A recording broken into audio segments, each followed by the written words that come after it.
That a coalition of political parties, including the New Patriotic Party, has announced plans to stage a nationwide protest on Monday, May 5. The demonstration, according to the parties, is in defense of Ghana's constitutional order and the independence of the judiciary following the suspension of Chief Justice Gertrude Torkornoo. The decision was reached during an emergency meeting held on Thursday, April 24.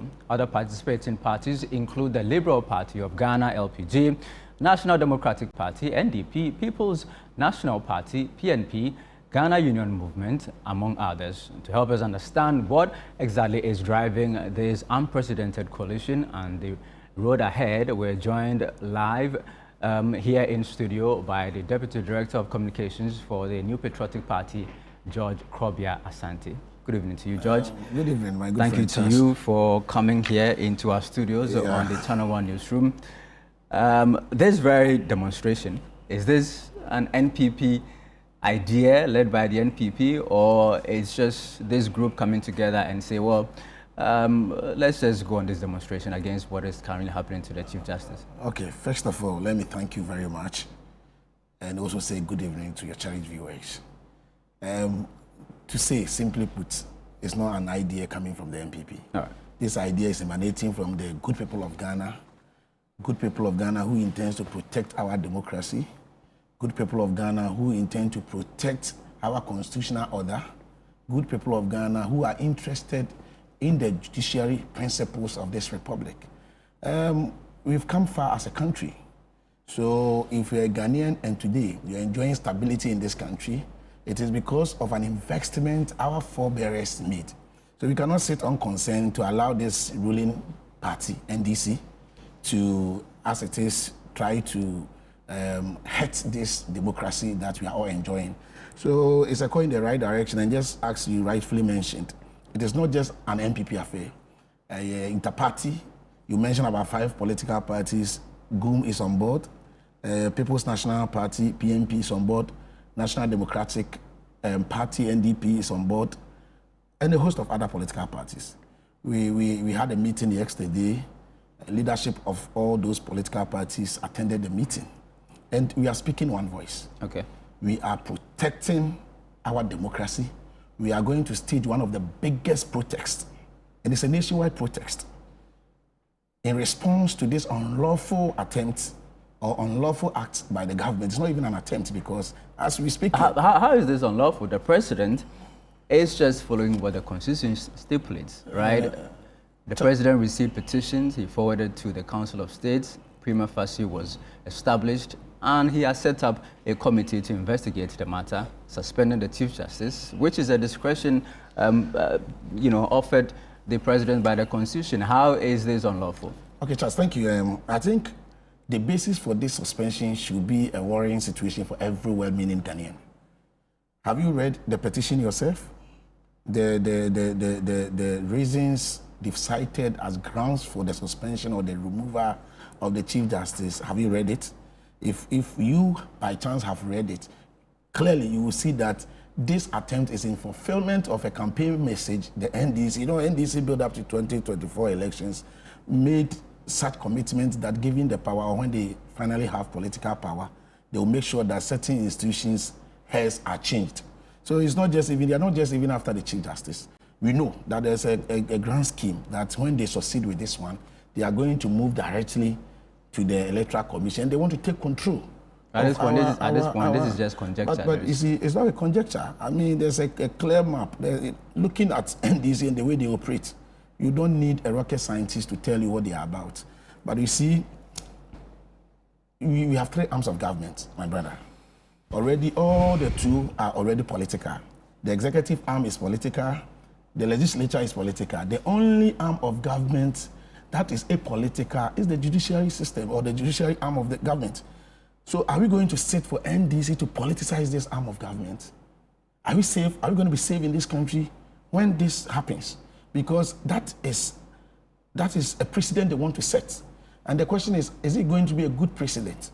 If well-meaning Ghanaians decide not to talk about it, what it means is that in future, when any political party also come into government, then they would also repeat the same mistake. What it means is that then we are going to have a system where our heads of the judiciary would always be appointed by political leaders. And that is what we want to avoid. We don't want a tendency where we would allow our judicial dispensation to be politicized. Well, then, this is a constitutional defect then. There is currently a constitutional review process ongoing. Maybe the NPP can take up this matter and propose to the committee to make amendments to 146, which would then make it more difficult for the Chief Justice to be removed.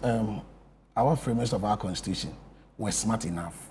You know, this whole situation is being provided for in our constitution. Article 146, you mentioned. Article 23 talks about the discretionary powers of the president. Then Article 296 also talks about administrative. There's a clear-cut procedure. What the Constitution provides for is that for a Chief Justice, it did not even mention the Chief Justice, Justice of a Superior Court and Regional Tribunal, for such a person to be removed unless there are grounds of misconduct. The person has misconducted him or herself, and there are enough evidence, substantial evidence to back the claim. Then the question is, if a Chief Justice has traveled outside with their husband and the children, I mean, we are all in corporate what? We are all working for institutions. Some institutions, as part of their collective bargaining agreement or conditions of service, provides for some of these things. Is it a question of whether or not the Chief Justice has acted in a manner that is not provided for as part of a condition of service, or it is political? And for the president to exercise such discretion, it should not be born out of hatred. It should not be born out of political affiliation. That you say that, oh, from where we sit, we perceive this Chief Justice because of cases that that has gone to the court, determination that has been made. We feel that the Chief Justice is towing a particular line. There are instances NDC have taken matters to court and they won. The Achikwesi case is a classical example. But you see, the NDC has this record. Anytime they go to court and determinations are in their favor, they come out to credit the judiciary process. But when they go and they lose cases, they bastardize the courts. They call the courts several names. We are all in this country. For how long these things are going to continue? We are saying that it is about time we need to protect the integrity of our judicial system. All right. We will not allow President John Dramani Mahama to politicize such an institution, because it is going to be alarming for all of us. Okay, let's talk logistics for this protest now. Today we're told that there was a meeting. Did that meeting happen? And talk about the modalities of the protest. And have you officially informed the police? Yeah, we have done that. You know, the Constitution, Public Order Act. Anytime you want to embark on such a public or mass protest, you need to inform the police.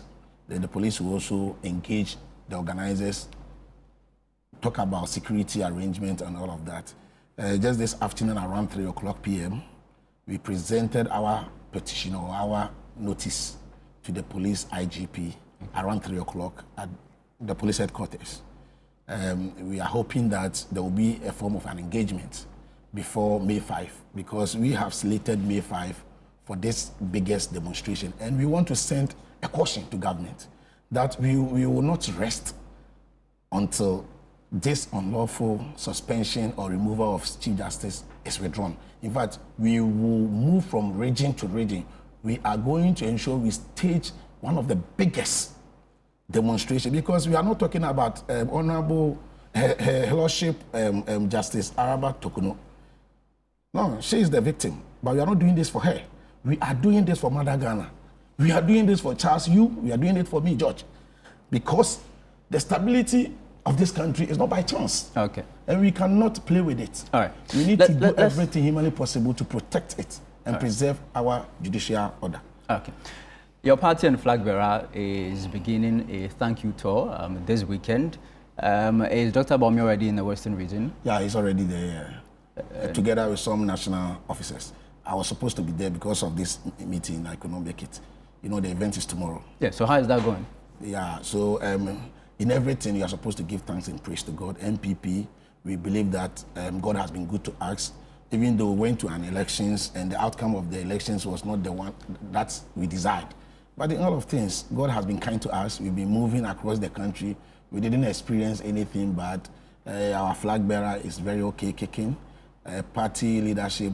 In fact, God has been kind to us. So all we are seeking to do is to give thanks to God and also thank the good people of Ghana.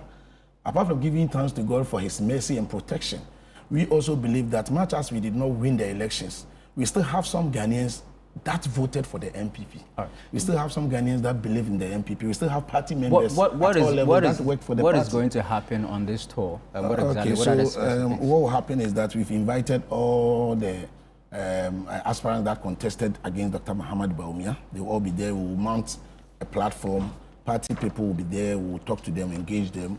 We will sing praise and worship to the glory of God. Okay. And we would advise our party people to keep the fire burning, to keep the momentum, because at the end of the day, losing an election does not mean, losing an election does not mean that's the end of the road. Okay. There are so much lessons to learn from the outcome of 2024 elections. And as a political party, we'll go back to the drawing board and review our notes and come back again in 2028. Thank you very much for coming, George Krobea Asante, Deputy Communications Director of the NPP. But before I go, I'm learning that you'll be contesting for youth organizer for the party. For now, there have been calls. Okay. You know, it's a call to serve. And anytime my party needs my service, I will not deny it. So you will contest? Surely, when nominations are open. Thank you very much.